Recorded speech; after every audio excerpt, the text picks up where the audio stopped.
Coming up, Tzu Chi volunteers organized a 3-day rice distribution for the poor in South Africa. We traveled to Taichung, Taiwan to meet this year's Tzu Chi New Shoe Scholarship winner, Fan Yuci. Welcome to DaAi Headlines. I'm Helen Now. Thank you for joining us. The Tzu Chi recycling station in Helbourne, our Free State Province, South Africa, was started by Chili, a local resident who wanted to reciprocate the kindness shown to him by his employer, Henry Wu. Since the recycling station's inception, the site has served not only as a soup kitchen, but also as a rice distribution venue recently. This is the Tzu Chi recycling station in Helbourne, South Africa.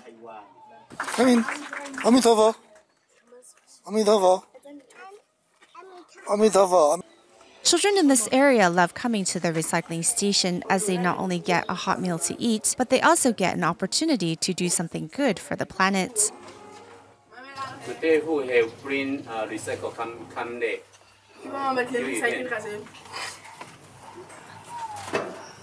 Okay, thank you for everyone.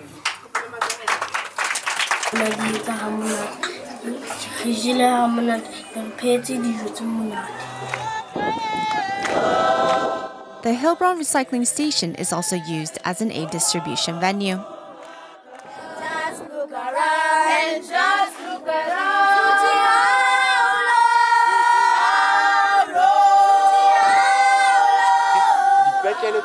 Though the sky was blue during the 3 days of distribution, the temperature was still very cold. However, everyone's heart was kept warm due to the love that was all around.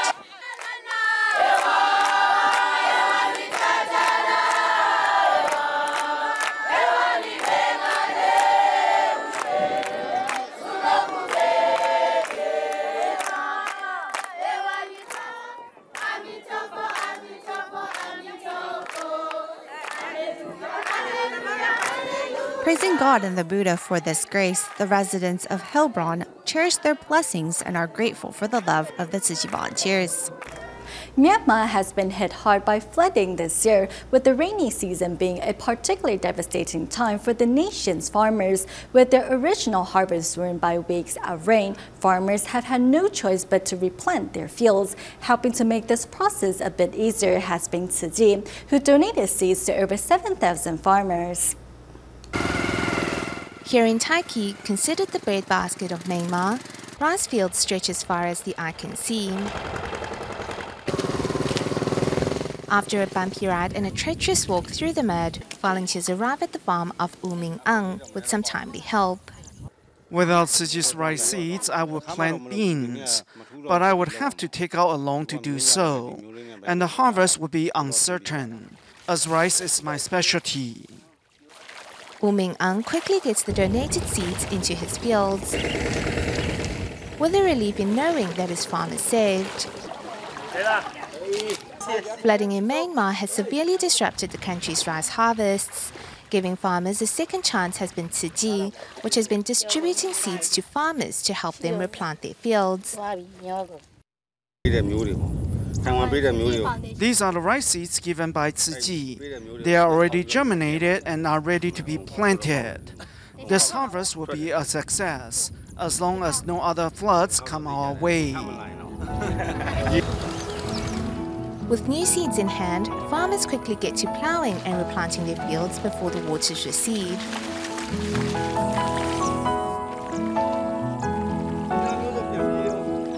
The journey of these rice seeds has been a long one, but full of love, they are giving farmers here in Myanmar all an important second chance.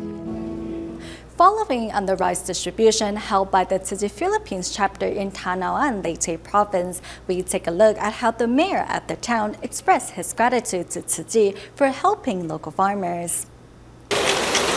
Giving Tzu Chi volunteers plastic bottles filled with coins was a way for these residents to repay Tzu Chi's assistance. Now that the volunteers have returned to distribute rice, the aid recipients want to say thank you again. Rice is expensive now since it is not harvest season. Therefore, Tzu Chi's rice is great help to us. More than 4,000 sacks of 20-kilogram bag of rice are embedded with love from Taiwan. Among Tzu Chi's latest rice distributions in Leyte province, Tanaan is the last stop, and its mayor has come to thank Tzu Chi. I came here because I want to thank the Tzu Chi Foundation. We have to pay it forward. We must pay the love forward to help other people, the way Tzu Chi has helped us. Most of the farmers here took out loans to buy rice seeds and therefore depend on harvest to pay their debts. One of the farmers, Caesar Kanzler, is especially grateful for Tzu Chi's timely assistance. I cannot work in the paddy because my hand was injured in a car accident. As a result, my debt has been accumulating. Caesar Kanzler's wife is also grateful to Tzu Chi for giving them emergency cash in the aftermath of Typhoon Haiyan so they could repair their home. Tzu Chi is helping us again by giving us rice. Since it is not harvest season, the rice means a lot to us. Tzu Chi volunteers have once again brought hope to these people, helping them get through the tough times ahead. October 16th is World Food Day as designated by the UN, where people around the world declared their commitment to fight against hunger. As natural and man-made disasters have worsened the problem of hunger, an English teacher, Hanley Fells, at Taipei Municipal Shuangyuan Junior High School, is teaching students to do their share to help feed those in need. So what can we do to help people? Give food! At Shuangyuan Junior High School in Taipei, foreign teacher Henry Foltz teaches his students about the problems of poverty, hunger, and malnutrition. He pairs his students up to help them learn about World Food Day through games. They're practicing maybe vocabulary that they have learned in the past and learning new vocabulary. We had them in pairs, so two people with one on one website, and they really enjoyed working together trying to figure out the meanings to these words. Good. So we click here. All the vocabularies are related to the theme of World Food Day. For each answer the students get right, the United Nations donate 10 grams of rice to help end hunger. The questions are in the categories of math, science, or English. We pick up a subject and answer the questions. When we answer correctly, the sponsor would donate food to people in need. Then I'd feel I have helped people. Inspired to help the poor and needy, the students tried their best to think of the correct vocabularies. People in Taiwan are blessed as we have food. People in other parts of the world do not have food. Even though I am not very good, I try my best to come up with an answer. Don't waste food. This English class had thus become an invaluable lesson for these students to learn about the crisis of hunger, in addition to becoming world-class citizens. In a final series of reports on Tzu Chi's Project Hope 2014 to repair old school buildings in southern and eastern Taiwan, today we take a look at another area that Tzu Chi's rebuilding project is helping.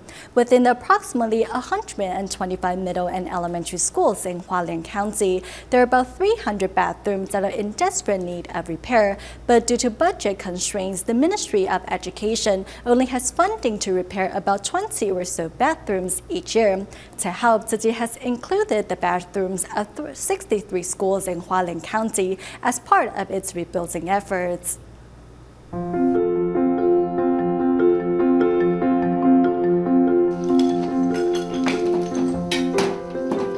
Here at Hualien's Songpu Elementary School, construction workers are finally renovating the school's bathroom. Over these past few years, funding from the government has been limited, so we only fix things that are most vital. Under those circumstances, bathroom renovations were not considered a top priority. We have about 120 schools in our county that need assistance, especially since the water in Hualien is full of limestone. Particles often clog up the pipes. Out of the entire 125 middle and elementary schools in Hualien County, there are approximately 300 bathrooms in need of repairs. However, the Ministry of Education's budget only allows for about 20 bathrooms per year to be fixed. Thus, to renovate all of the bathrooms could take up to 15 years. Each year, we subsidize about 3 to 4 schools, but there are many others still in line waiting for assistance. So we are very grateful that the Tzu Chi Foundation was able to help our schools with their rebuilding in just one go. The old bathrooms might have a certain smell that may lead the children to not want to use the bathroom. By holding their bodily functions in, it might cause serious problem for the children's development, physically and or mentally. Visiting another Hualien school, Gaoliao Elementary, DaAi reporters find that, although the bathrooms at the school have been recently renovated, the ground where the activity center septic tanks are buried have become a hazard. There's a hole here. We have used a rock to plug it up temporarily. Every space of our school campus is an area where our students may venture, so it's important that each place is safe. Our wastewater drainage is a problem as well, so it's something we're looking for funding to fix. With the deterioration of the septic tanks, the school fears that waste may have already polluted local underground cisterns. We don't know where the wastewater goes. Our pipes twist that way, but it doesn't flow well. When it rains heavily, this area floods.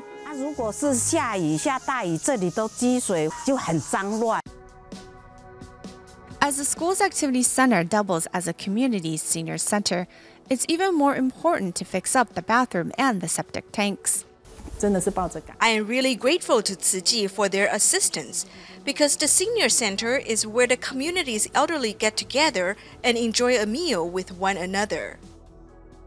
Always there to lend a helping hand, the Tzu Chi Foundation knows that this renovation project will not only benefit the students of the school, but the entire community as a whole.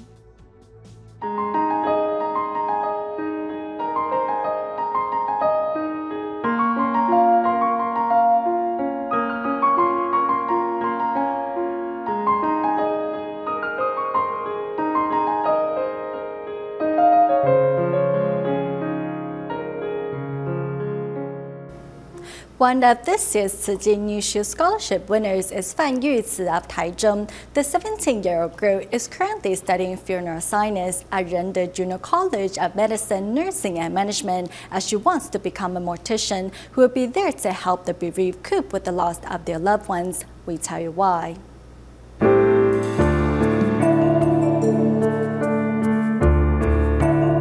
Since young, Yuci's father was her whole world. Where her dad went, Yuci followed, either holding his hand or lying on his chest. He loved hugging me and always enjoyed it when I cuddled up against him and called him daddy. We were very close. But sometime later, the pillar that supported Yuci's world crumbled.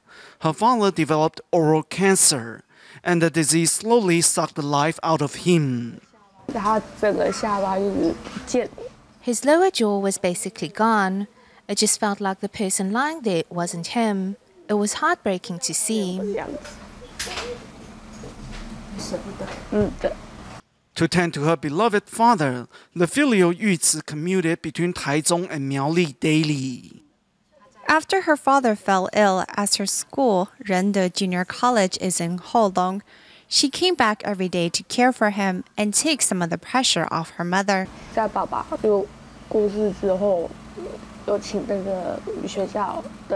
After my father passed on, we asked an embalming instructor from my school to come touch up his body so that he could leave this world looking perfect.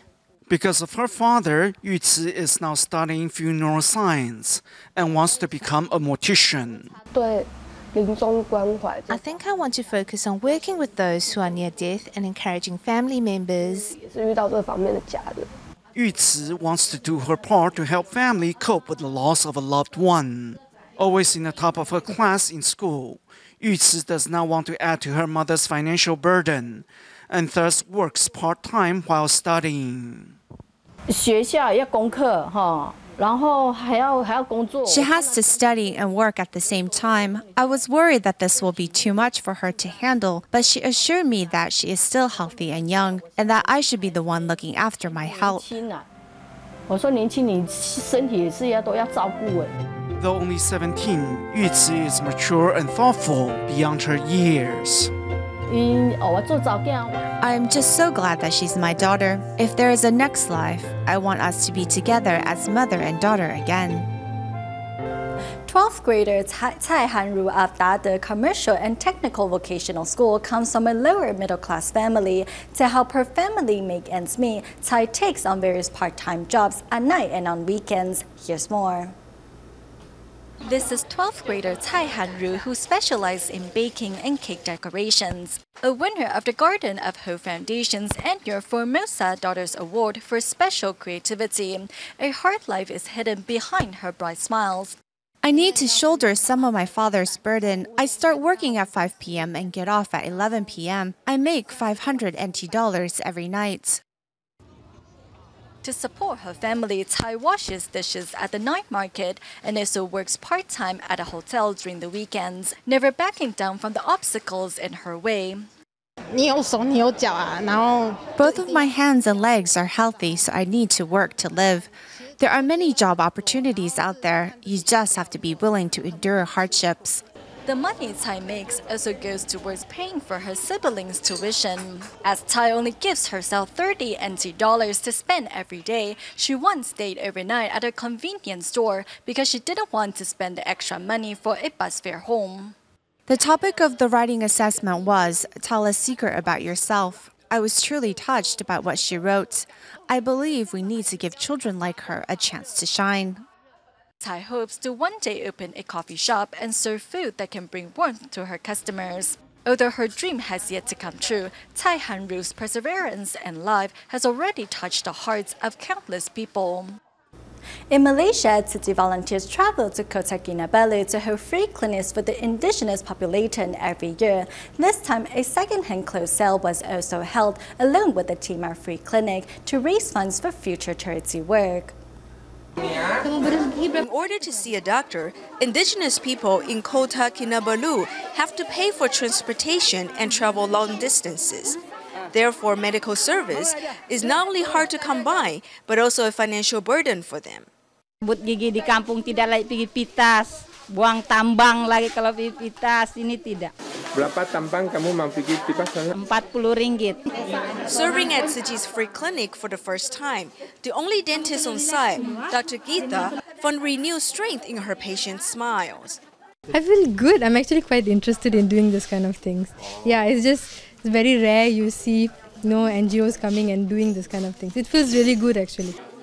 Volunteers also sold second-hand clothes for 1 ringgit apiece at the free clinic, which drew quite a crowd. Saya ambil ini untuk anak-anakku.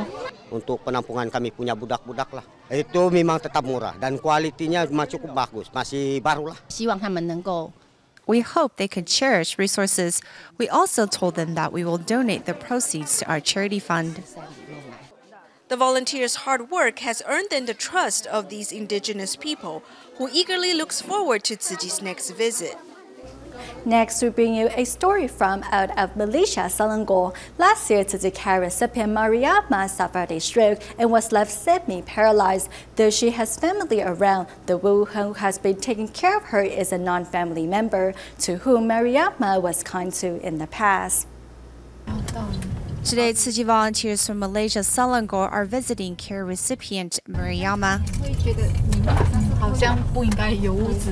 I was a bit scared at first because we had walked for a while and hadn't seen a house. I began to wonder if there was a home here after all. There is only one path to reach Mariama's home, and it's through a graveyard. 86-year-old Mariama fell victim to a stroke last year, which left her half paralyzed.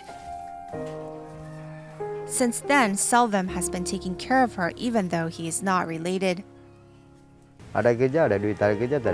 When she worked, she had money. She visited each morning and asked if I have eaten. If I had not, she would give me money to get food. She helped me in my times of need. In reciprocation of the senior's kindness, Selvam quit his job to care for her full-time.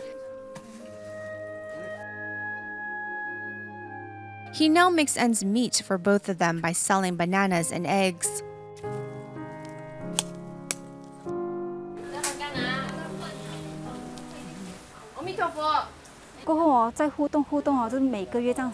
After spending time with her over the months, her happiness has slowly came back.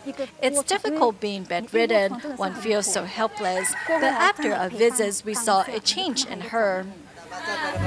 Bringing aid supplies with them, the volunteers not only help with food subsidies, but also health care in the form of a checkup by a team of doctor. Each month, Mariama looks forward to the day the volunteers visit, not only for their aid supplies, but for the laughter and joy they bring. In Shanghai, China, over the years, Tzu Chi volunteers have been caring for senior residents in various communities, bringing them much-needed love and warmth. Next, we join the volunteers' most recent visit to Songjiang District. Despite the downpour, Tzu Chi volunteers in Shanghai still make their way to Renle community in Songjiang District to visit some old friends. 今天我们人多，有人陪你聊天，有人打扫，好不好？好，来，好，来，我们坐着。下雨天了，不要。没有。下雨讲好了要来就要来的。 Senior Xu used to live with his disabled son following his wife's passing more than 20 years ago. However, 9 years ago, Xu's son decided to end his life. Fearing that Xu might feel lonely, Tzu Chi volunteers decided to visit the senior on a monthly basis. While some male volunteers keep the senior company, a group of female volunteers rolled up their sleeves to give the house a thorough cleaning.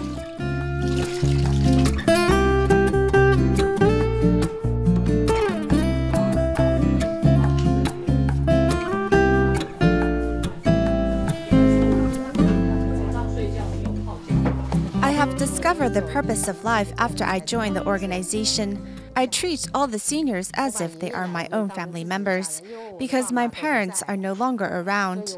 Seeing these grandpas and grandmas reminds me of my loved ones.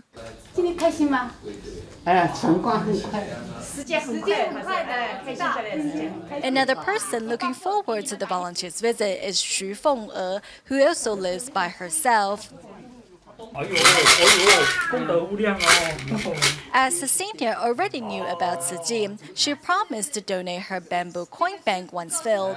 Tzu Chi volunteers also seized the chance to ask Grandma Xu if she knows what her donation will be put towards. Tzu Chi volunteers don't keep the money for themselves. Instead, they use it to help the less fortunate. Your donation will give the poor a chance to go to school or help disaster victims get back on their feet. I am just doing what I can to help.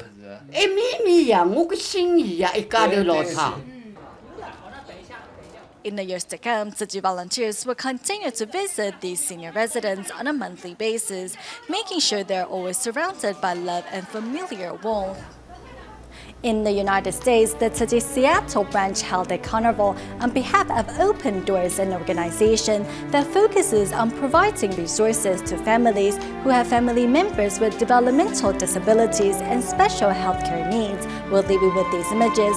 Thank you for watching DaAi Headlines. Goodbye.